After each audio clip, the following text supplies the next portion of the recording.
போர் நடந்தாலும் தமிழ்நாட்டில் பட்டித்தொட்டு கந்தர்வக்கோட்டைக்கு பக்கத்தில் உள்ள கிராமம் வரைக்கும் பாதிக்கிற அளவுக்கு விலைவாசி உயர்வு. அதனால இதையெல்லாம் மேனேஜ் பண்ணி ஆட்சி நடத்துறதுக்கு ரூமுக்குள்ளார உட்காந்துட்டோம். இது மாதிரி 4 பேர் அமைச்சர்கள் என்ற பெயரில் வந்து நின்றுட்டு பேசுறதுனாலையோ நாங்கள் ஊழலை ஒழித்து விடுவோம் அப்படின்னு எனக்கு தெரியும். இப்போ இந்த கல்குவாரிகள் எல்லாம் மூடிட்டு எல்லாருக்கும் நோட்டீஸ் கொடுத்து பெனால்டி போட்டு மூடிட்டு யாரை சந்தித்து யார் எதையெல்லாம் அவர்கள் கவனிக்கப்பட்ட பிறகு அந்த கல்குவாரிகள்லாம் துறக்குவதற்கு முயற்சிகள் நடப்பது எங்களுக்கு தெரியும். அது மாதிரி இவர்கள் ஆட்சியில் கடந்த ஆட்சிகளை எல்லாம் தாண்டி இது ஒரு தவறான பாதையில் போயிட்டு இருக்குங்கிறத மக்கள் விரைவில் உணர்வார்கள்.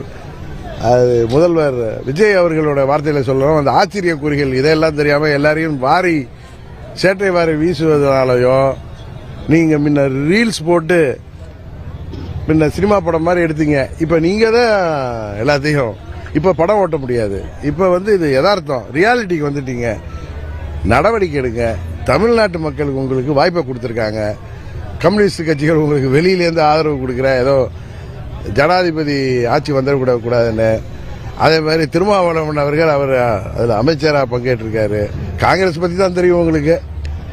இவர்கள்லாம் கம்யூனிஸ்டுகளும் திருமாவளவன் அவர்களும் தாங்கள் இந்த ஆட்சிக்கு ஆதரவு கொடுத்தது தவறு என்பதை உணர்கின்ற காலம் விரைவில் வரும். தமிழ்நாட்டில் சட்டம் ஒழுங்கு எப்படி சார் அன்றாடம் நடக்கக்கூடிய பாலியல், அதாவது ஒவ்வொரு முறை ஆட்சி மாறும் பொழுதும் இந்த ஆன்டி சோசியல் எலிமெண்ட், சமூக விரோதிகள், இதே மாதிரி நம்பர் 2 தொழில் செய்யறவங்க எல்லாம் கொஞ்ச நாள் அமைதியா இருப்பாங்க. ஏன்னா புதிய ஆட்சியில எப்படி நடவடிக்கை இருக்குன்னு பார்த்துதான் அவங்க வாழ.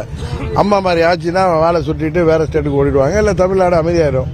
வேற சில ஆட்சிகள்ல ஏதோ சரி பண்ணி திரும்பவும் சட்ட ஒழுங்குல அந்த ஆன்டி சோசியல் எலிமெண்ட் அவங்க வேலைகளை பார்ப்பாங்க. ஆனா இந்த ஆட்சி வந்த பிறகு அவர்களுக்கு எந்த பயமும் இல்லை.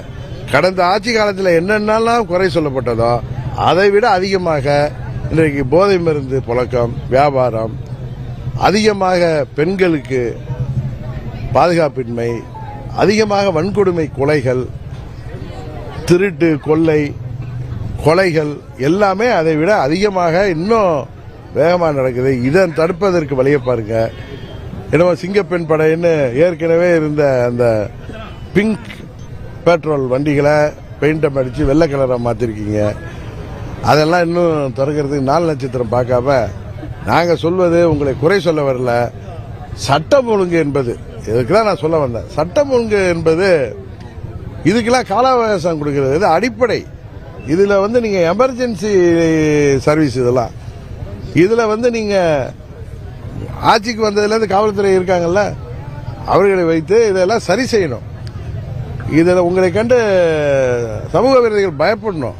அதை விட்டு நீங்க ஆட்சியை காப்பாத்திக்கிறதுக்கு இந்த பித்தலாட்ட வேலைகளும், எதிர்கட்சிகளை தீர்த்த சக்தி, தூந்து போன சக்தின்னு பேசி டயலாக் பேசுறதுக்காக உங்களை மக்கள் அனுமதிக்கல.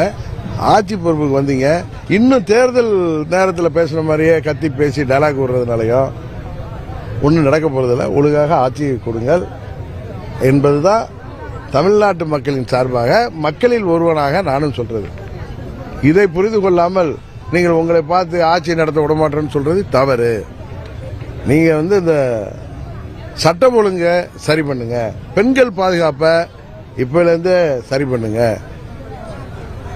குழந்தைகள் முதல் முதியவர் வரை, இன்னைக்கு வயது முதிர்ந்த பெண்கள் வரை இன்றைக்கு பாதுகாப்பற்ற சூழ்நிலையில் இருக்காங்க. வன்கொடுமைகள் அதிகமாயிட்டு, கொலைகள் அதிகமாயிட்டு, அதெல்லாம் கட்டுப்படுத்துகள் தான் நாங்கள் கேட்கிறோம்.